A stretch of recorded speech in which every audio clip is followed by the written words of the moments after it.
Good afternoon, Miami Beach. For those of you who don't know me, I'm Kristen Rosen Gonzalez, and I'm very excited to be here with Commissioner Michael Gongora, who is on the screen right now.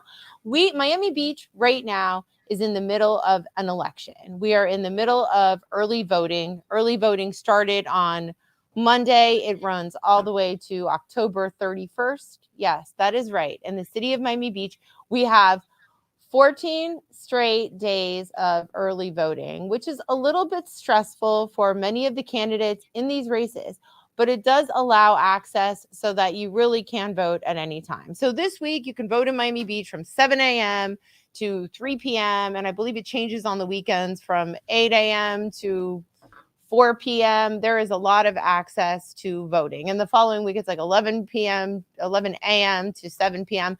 So we will be at the polls. I technically should be at the polls right now, but I decided to come here and speak to you because I'm really enjoying doing this show with Commissioner Michael Gongora, who is in his final month as commissioner. We are going to miss him very much in Miami Beach. And I'm really glad that he comes on this show so that we can educate people about the ballot questions, what's going on. And I guess right now he is trying to share something on Facebook. Was he able to do it? Michael Gongora, I'm going to start talking about Hello, your everybody. okay. I'm trying to figure out how to share this on my own Facebook page, and I am doing so unsuccessfully. But that's why I've been looking down. But I am here, and I will figure it out shortly. Okay, that's good. Well, I can start talking a little bit about some of the things that are happening in Miami Beach or just politically.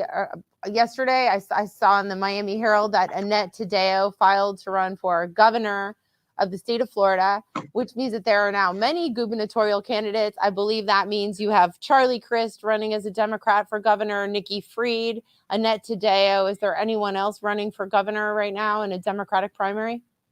There may be, but those are really the three names that everybody's buzzing about. Obviously, it's been a kind of a two-person primary so far with Charlie and Nikki, and that really shakes things up. And I'm excited to see Annette getting in there. I think it's exciting to have a Hispanic person in the race, somebody from South Florida who's really been around a long time. And Annette's been active at the Democratic Party. She's been active in media. She ran unsuccessfully a number of times before winning a state Senate seat out in the western portion of Miami-Dade 4 years ago. And I like her. So I think Annette's challenge right now is to see about raising enough money to be competitive with these other two people that have quite a fundraising head start on her. Well, it's interesting because I know that the voting Colombian population is growing. I see it in Miami Beach. We have more and more Colombian residents, and I know that many of them um, love Annette Taddeo. And 27% of the state of Florida is Hispanic. And I think that there's an assumption that 27% of the state of Florida is just going to vote for a Hispanic just because they're Hispanic. But I would argue that 27% of the state of Florida is more on the conservative side than the liberal side because a lot of immigrants from Venezuela, Central America, different different islands and places are very worried about this idea of far to the left. She'll have to really run a race. Like if she were to come out of the primary, she'd have to run as a centrist, but I also perceive her as being like left. But that's the challenge, right? And all these partisan races, no matter whether you're a Democrat or a Republican, is people need to tilt towards the extreme side of their parties, it seems, to get past the primary. And then the messaging shifts somewhat back towards the middle as you're seeing the main election take off. So that's what I think she faces. That is a big race. Florida is a very large state. I cannot even imagine running a statewide race. I did run for Congress once before, and it was very hard to knock on doors from Miami Beach down to Cutler Bay. Although I had a great experience, and I learned a lot, and I met a lot of people. But today, Michael Gongora, Commissioner Gongora, when is your final day as commissioner? My final day is Monday, November 22nd, which is our Out with the Old and with the New meeting. We wrap up our service, and then immediately thereafter, the new commission gets installed. That's exciting. It's more exciting, I think, for those getting installed than those leaving. But Well, listen, the whole city is engulfed in these races. When you open your mailbox right now in Miami Beach, you're getting between like 10 and 12 pieces of political mail every day. Let's talk a little bit about some of the races, some of the stuff that you're getting in your mailbox. Let's talk about the mayoral race. For the first time in many years, Mayor Dan Gelber, he has several opponents. Correct? yeah, that's been interesting. He has four opponents, but I think everyone seems to be focused on one in particular, Jean Maria Chemendia, primarily because she's the only one who's raised money, put out mailers, and is running an active campaign against him. So it's been interesting to watch that play out in the city of Miami Beach. And what about this guy, Ronnie I, that everybody seems to really like his videos. His videos are getting 10,000 hits. It's pretty impressive, right? I like Ronnie, and I have to say, Ronnie supported me in my prior campaign for commission, and I think Jean Marie supported me as well. There's a lot of, and Gus is a condo manager. I've worked with him as a condo attorney. I don't know the fifth candidate, but it's all interesting, and obviously with all that's shaken up in the media in the last 24 hours involving the mayor and the prior mayor, and now his opponents are putting that message out there as part of their campaigns. So things have really heated up in Miami Beach. Well, I do find it interesting that there was talking about a PAC when we have laws saying that you cannot raise money for a PAC. You can't even talk about coordinating with a PAC in the city of Miami Beach. But can I ask you something? Is that just a campaign violation? Or is that a criminal violation? What kind of violation would that be? It's my understanding it's a civil violation. Miami Beach does not allow candidates to raise money for political action committees or coordinate with them at all. And it's interesting to me that this came up in comments from former Mayor Levine because he was the mayor when this law was passed. This wasn't a law that existed when I served on the commission previously. But right now, no Miami Beach candidate is allowed to raise money for PACs or coordinate for PACs. So it's kind of interesting that that conversation took place. I wonder if anything will happen with this, if anyone will file a report with the inspector general to see what's happening. But I think it's great that we have such a vibrant democracy right now in Miami Beach, and that Dan Gelber is running a race, and he's having to explain what he's done the past 4 years and what he plans to do in the future. And I think that that's very good for a healthy democracy, right? So I'm having it's interesting to watch him campaign again, because it was a very different campaign from the one that he ran his first time. Well, it's interesting to me because he's really tied himself to this 2 a.m. question being a solution towards solving crime. And then this message that's come out all over the media makes it seem like the 2 a.m. might be related towards something else. So we'll see how that plays out in the next few weeks. Well, speaking of that, and we're talking about the different ballot questions here, and I just printed out the ballot questions. I know we did this last week, but let's do it again. I'm going to read the ballot question, and then let's discuss it. So this is a non-binding straw ballot question, which is really kind of ridiculous. It just means that the city is taking a poll. Nothing is coming of this ballot question. Right, Michael? I mean, Are we on the 2 a.m.? Yeah. Yeah.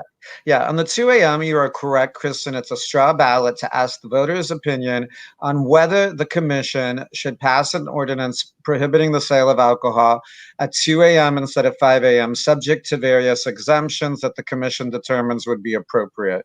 So it's a straw ballot opinion question, but that it also leaves a big loophole open for the commission to exempt out whoever they think shouldn't be bound by it.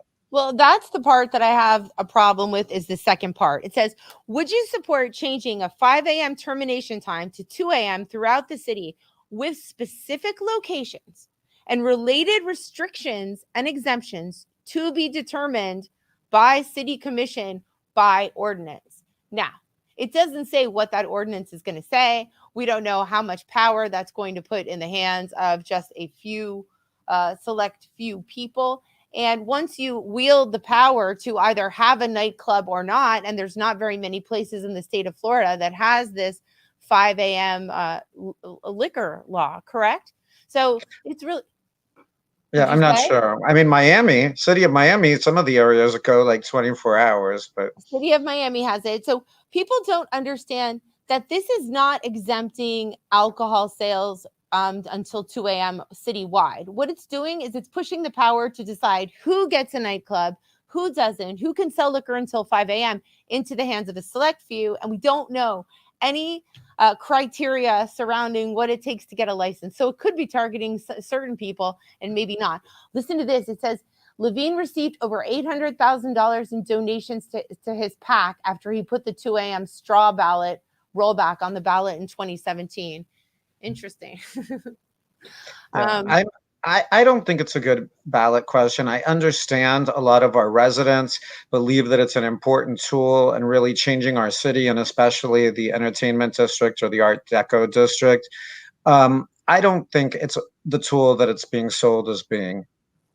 so, are you voting yes or no on this ballot question, I'm Commissioner voting Gongora? no on 2 a.m. I am also voting no on the way that this ballot question is written. Many times we vote on something and then the city commission writes an ordinance that varies from the language in the ballot question. And I hope that moving forward, when we have these ballot questions, the ballot questions are much more explicit. Because right now, what we're doing is writing very vague ballot questions, and then they go to the city commission and an ordinance is written, and it could be very different. You just went through something similar like this when you challenged a ballot question in court. One thing about term limits passed, they wrote an ordinance that was very different from the initial ballot question. You challenged it. The judge denied it. You weren't even really given a fair hearing. It wasn't necessarily heard fairly. So I understand how you feel with that. So I wonder if people are going out to vote. Remember, we're in Miami Beach elections right now, early voting, 14 straight days of voting, 8 hours a day, 7 a.m. to 3 p.m. You can go to the polls right now if you want and vote. So let's go back to the races. We have two different groups, although three different groups on the ballot, right? So in group one, I'm in group one. Oh, really? I'm Yeah, group actually one. a candidate commenting on my own race. So, Yes. group one, there are five of us, although there's Greg Branch on the ballot, although he is no longer running, he is withdrawn. Raquel Pacheco, Adrienne Gonzalez, Blake Young, and then myself. And Yes. yeah. Well, I'm supporting you, Kristen. I think everybody knows that in Miami Beach. But yes, I am supporting you, and I'm happy to say why. I've served with you previously on the commission. I think that I'm friends, quite frankly, with Adrienne and Raquel both, and Blake even. But none of them have served, so I haven't been able to see them on the dais. And one of the things that I like about you is that you're a strong independent. And I think it's good for the commission to have different points of view. You know, one of the things that bothered me about this video or this recorded call that came out was this talk about funding PACs to get six kind of dummy commissioners to pass whatever ideas came forward. I like having independent people, whether I agree with them always or disagree with them. I like to know that people are coming from the right place. They're voting their heart. They're voting their conscience. You do. You always are unashamed to support the residents, to support historic preservation, to support neighborhood ideas. And I love that. And you were there when I said it the other day on Facebook, when I wanted to create this lunchroom at Unidad for our Hispanic seniors. You were right there, seconding the motion, and you actually did something else to help them at the same time with their bathrooms. You're very into helping our senior population, which is super duper duper important to me. I would hope that everybody would be, but it takes a leader who's willing to put the item on the agenda, and I've seen you do it. Well, thank you. I get calls from voters across the city, and I think what some people don't realize is probably the amount of people that I've helped over the past 5 to 6 years. That when I'm on a ballot or I'm in an election, they're voting for me simply because I helped them with something. I helped them with their tree or their swale or their car, that was ticketed unfairly or towed. You know how that happens. too every now and then. And, I offer, if something happens to you and you feel like there's an injustice in Miami Beach, you can always call me 305-965-4725 and I will help you. And my phone number's on my website. But let's move on from me. Let's go to the other race, which is very interesting because there are four candidates. All four candidates are working hard. All four candidates are fairly well funded. All four candidates have, you know, are running very competitive races. In that race, you have Michael Barano, Melissa Beatty, Alex Fernandez, and Stephen Cohen. Give me your Well, take on that race. Well, everyone knows I have endorsed my friend Alex Fernandez for my seat. I am the current Group 3 commissioner. And I was running because I didn't feel that there was anybody that could represent the constituency in the same manner. And when Alex said he wanted to run, I was happy to withdraw from any further proceedings and to immediately endorse Alex. Alex, is like you're a close friend. Alex is a close friend. I've known him for many years. He ran against me 12 years ago for commission. And when I won, Alex wanted to get involved in boards and committees. He was my appointee on the Police Citizens Relations Committee for many years. And I nominated him for the planning board where he currently sits. Alex is the only Hispanic in the race, but Alex is also the candidate who's lived on Miami Beach the longest and has the deepest roots to our city. He has a broad-based spectrum of support. Besides me, he's got the Herald, Save Dade, uh, Dr. Jacobs, But what and about all these other? But what about all these other candidates that have been out in the field for longer? Alex just filed a month ago. I just think it's very interesting to see in this race. I do believe that Alex got a very glowing endorsement from the Miami Herald. By the way, just as an aside, I mean, the Miami Herald has said some, I do not get fair treatment from the Miami Herald. I think people they just don't like certain people. And I would say it's almost anti-democratic, some of what they do. In my interview, one candidate wasn't even present. I didn't even get the link until the last minute. And I thought it was just very unfair the way that they conducted the entire process. I would love to speak to the editorial board. Do you get the Miami Herald's endorsement? I did get the Miami Herald endorsement in my last three elections, but I didn't when I first ran. Um, I think what happened, what I didn't like, and they did write Alex a very glowing endorsement. What I didn't like about the endorsement in your group is they kind of trashed everybody. Like nobody got out unscathed. In group one, they kind of wrote bad things about all of you and then ultimately endorsed one of your opponents, which I would have preferred to see a more positive piece on what their On what we process. have to offer instead of picking out our flaws. But I guess that's their prerogative. Who even understand who's funding? I don't know how much the city of Miami Beach pays to the Miami Herald in notices. Do you know what our budget is? How much we pay the Miami Herald? I'm pretty sure it's like $30,000 a month or something. So they're very dependent on our current administration, our current votes. But if that could ever be changed, Uh, I I don't would know. change I it. don't I would know. put the notices at the Business Journal or someone else.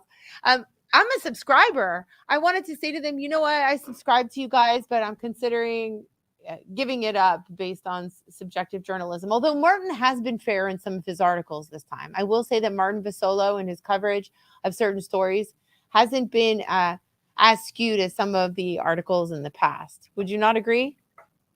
I like Martin. I think all journalists, when they're given a story, they go for the glory. So I think when they're given a topic that they look to investigate, and it's not just Martin, it's all of them, whether you're in print or on TV, if they have a story, they want to make the most of it. They want to make sure that the readership or the viewership is going to tune in.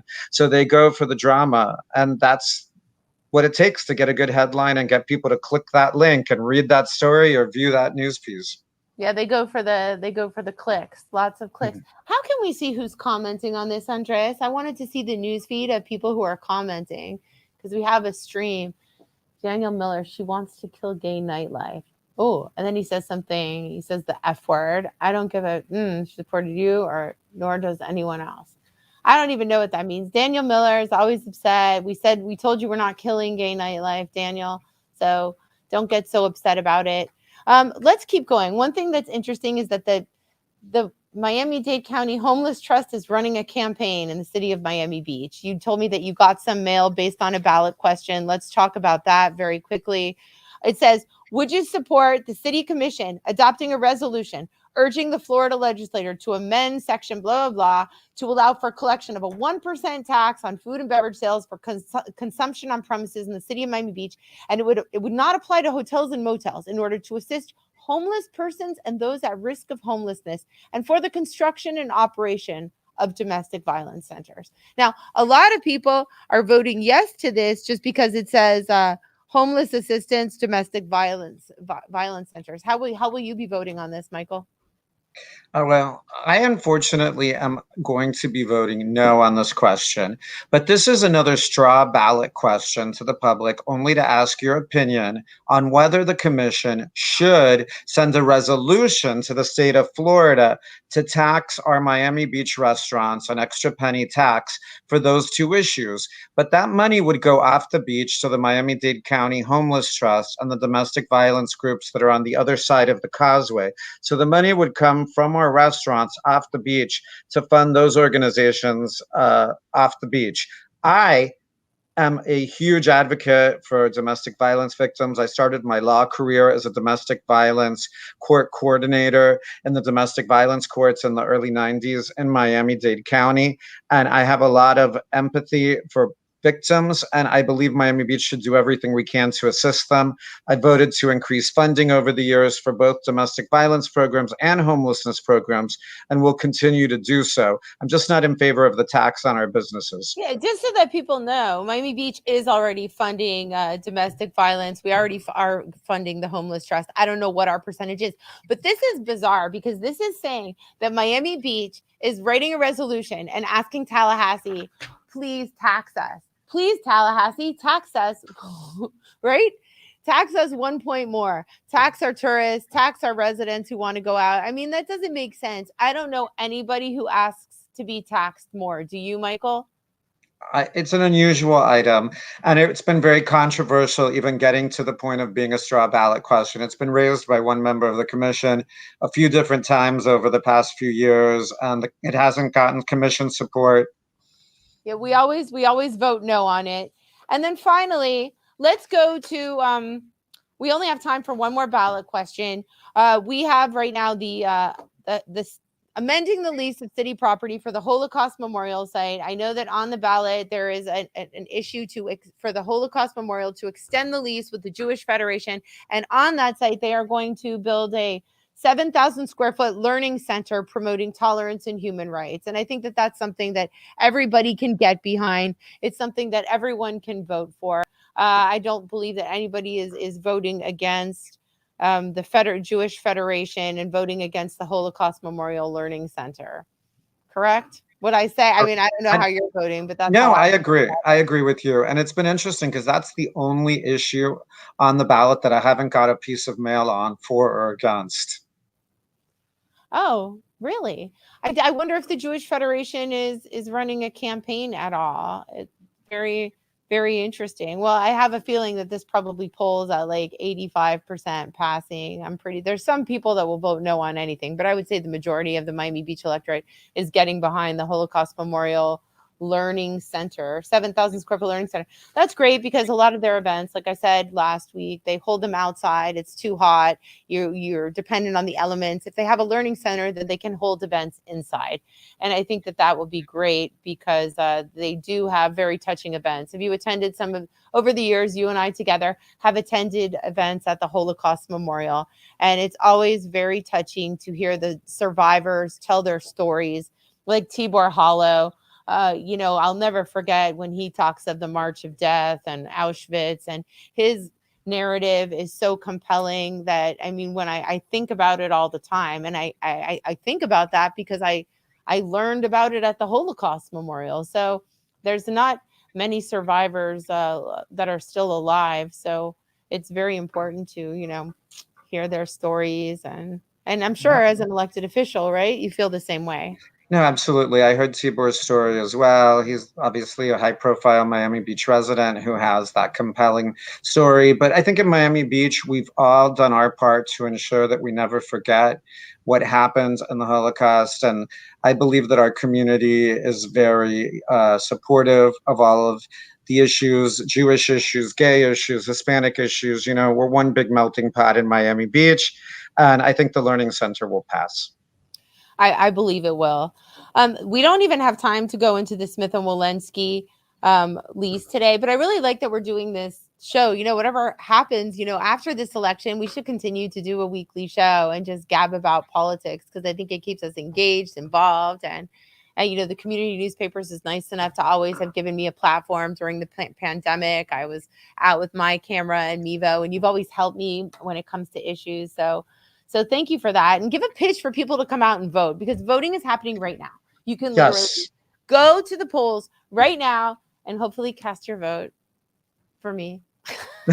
Well, I can I'm tell trying to you, say. I was shocked. I think I sent them to you. The early voting numbers for yesterday were very low. So, not a lot of people came out on day one. That's not unusual. It tends to snowball and grow as you get closer and closer to the election. And people are like, oh my God, I got to go vote, get this done and taken care of. But there is no line right now at Miami Beach City Hall and the North Shore Library, no line.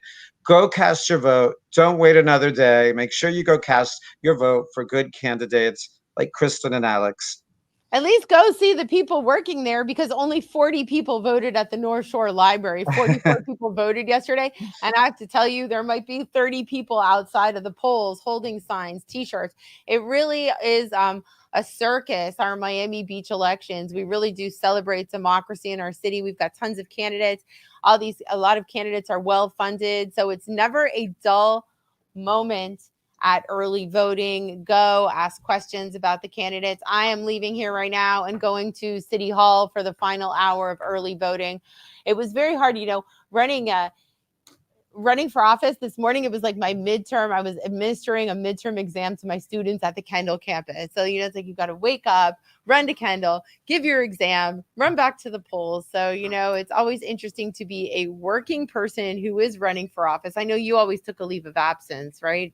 During your I did this last time. I'd never done that before, but I did take a leave of absence after qualifying for 2 months.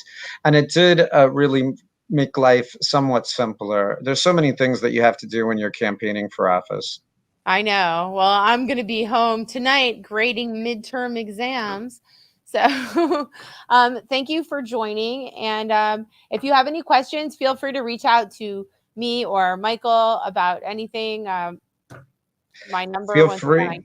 yeah, Yeah, go ahead. my email, which I get on my phone, is michael@michaelgongora.com, michael@michaelgongora.com. And I'm Kristen at rosengonzalez.com. So we both have those political email addresses. Thank you for joining, Michael. And hopefully we'll do this one more time next week to get people excited about coming out to vote. Okay. Let's do it. All right. Thanks. See you next week. Okay.